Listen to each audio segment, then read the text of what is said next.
I am here to tell you about what one man, Piaget, discovered in his observations and his interviews of a group of children. In kids aged 4 to 7, they display heteronymous morality. This is just the first step. They see rules as unchangeable. They think justice trumps the control of a person. They also think that broken rules require immediate consequences. Okay, I'm just gonna go 3. But it says 2, you can't do that. Those 7 to 10 are in a transitionary period in which they show heteronymous and autonomous morality. Those 10 and older strictly show autonomous morality. They are able to see that rules are created by people. This allows influence to consider one's intentions better. Alright, I get to go 5. Why? Oh, because remember, at the beginning of the game I said we'd go 1 more than we rolled so we could get it done faster because we don't have time. Oh, okay. That'll be fine. That'll be good. These can be observed in all children. Though kids are flexible, have little self-control, and little social understanding, they are morally inconsistent and may vary accordingly to situations. Here's a better understanding on child's moral behavior. Nathan? Developing one's morals is a very crucial part of life.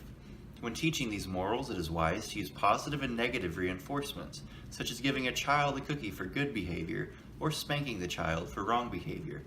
When the child is rewarded for good behavior, they are more likely to repeat the action in order to receive the benefits. The child desires affection over punishment, so he or she tries harder to do good. As mentioned earlier, children are not going to be consistent in their behavior. They act differently with different authority.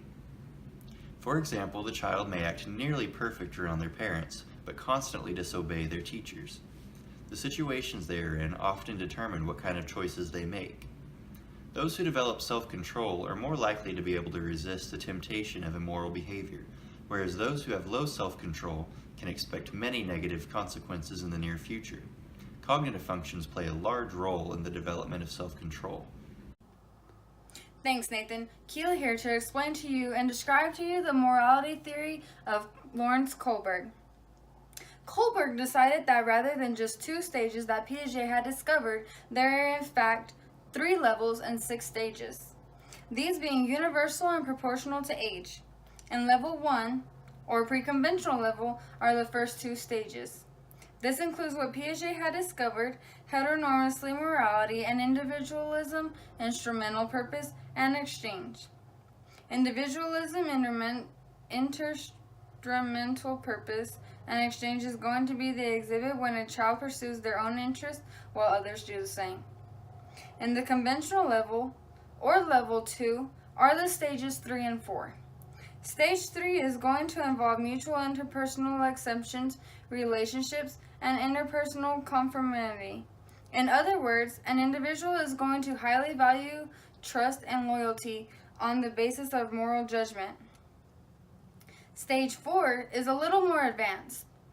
In that, a person is going to base moral judgment on their understanding of social order, justice, and law, other known as social system morality. The last of the levels, post-conventional level, includes stages 5 and 6. Stage 5 is going to be the social contract or utility of individual rights morality.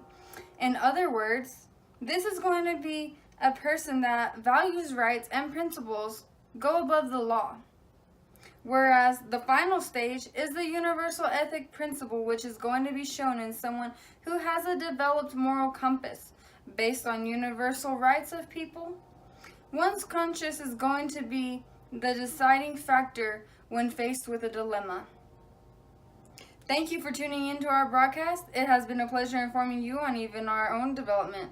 We can't wait to see you again.